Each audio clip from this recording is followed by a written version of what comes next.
મિત્રો આજે આપણે ગોપાલભાઈના ખેતરે આવ્યા છીએ, એના ખેતી વિશે માહિતી મેળવીશું. ગોપાલભાઈએ આજે આ ખેતરમાં કારેલી વાવી છે. કારેલી બે કંપનીનો બિયારો છે. એક માર્શલ એગ્રીટેક કંપની કુબેર નામનો કારેલીનો બિયારો છે. માર્શલ એગ્રીટેક નામની કુબેર નામની કંપનીનો બિયારો છે. બીજું એક ઇન્દર સીડને મોહિની કારેલીનો બિયારો છે. આ બે જાતના બિયારો છે ગોપાલભાઈ પાસેથી. હવે આપણે ગોપાલભાઈ પાસેથી કારેલીની ખેતી વિશેથી માહિતી મેળવશું.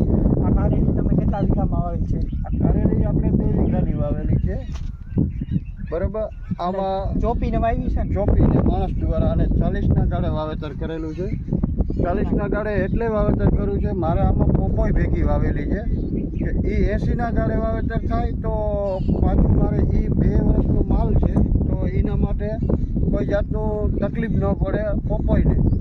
એ હાટું થઈને 40ના ગાળે વાવેતર કર્યું. નકર 60ના ગાળે વાવેતર થાય તોય ચાલે કારેલી. અને 5 દિવસે કારેલી ઉગે. 5.5 મહિનાનો હોલ છે. બીજા આપણે પપાઈ તો 2 વર્ષ 12 મહિના ઉપર ચાલશે. હા, 1.5 વર્ષથી 2 વર્ષ ચાલે પપોઈ. 2 વર્ષ સારી ખેતી ખાતર બધું નાખીએ. અને આપણે આ કારેલીના બી કેટલા દિવસમાં જમીનમાંથી બહાર આવી જાય, ઉગી જાય? 5 દિવસે આવી જાય. 5 દિવસે બધાય કોટા બહાર નીકળી ગયા. આ હાલમાં બધા નીકળી ગયા છે. એક પણ ખાલું નથી, એક પણ કોઈ જગ્યાએ તકલીફ નથી.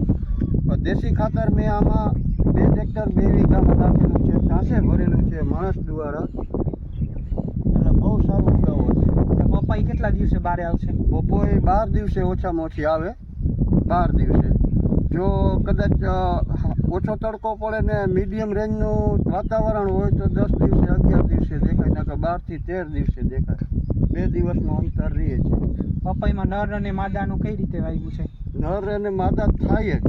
બિયારામાં નર અને માદા થાય, પણ લોકેશન એવું જોવું પડે કે 2 વીઘામાં ઓછામાં ઓછા 6 થી 7 છોટા હોવા જોઈએ, તો એ નરને માદાની જરૂરી પડે, નકર ફળ ન બંધાય.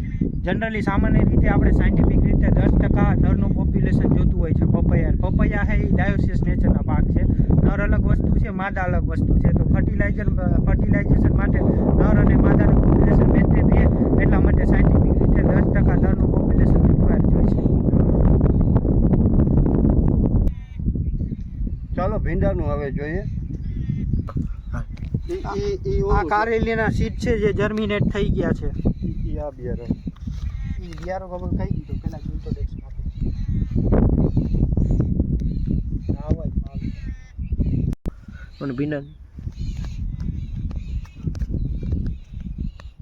ચાલો મિત્રો, આજે ગોપાલભાઈ પાસેથી આપણે ભીંડાના પાક વિશે માહિતી મેળવીશું. આ ભીંડાના પાક જર્મિનેટ થઈને ભીંડાના બીજ જમીનમાંથી કેટલા દિવસે બહાર આવે? હા રાહુલભાઈ, 3 દિવસે બહાર આવી ગયા ભીંડાના બી. ભીંડાનું બી બહુ સારું છે, પણ કારેલી અને વાવતા આટલું ઘટ્યું બિયારો, તો 2 વીઘાનું આપણે પાણી છે તો પાછી સાથે ભીંડો વાવી દીધો. કેટલા વીઘામાં વાવેલ છે આપણે ભીંડો? અડધા થી પોણા વીઘા જેવું છે. ને ભીંડાને ઉતરવાની શરૂઆત કેટલા દિવસે થઈ જશે? અંદાજે 45 દિવસે પાકમાંથી સિંગુર નીકળી જાય, આપણે વેચાણ ચાલુ થઈ જાય. અને આ પાક કેટલા દિવસ ચાલશે તમારો ભીંડાનો પાક? અંદાજો એવો છે કે 5-5.5 મહિના જેવું ચાલે એવું. બકાલું ચાલુ રહે. ચાલુ રહીએ.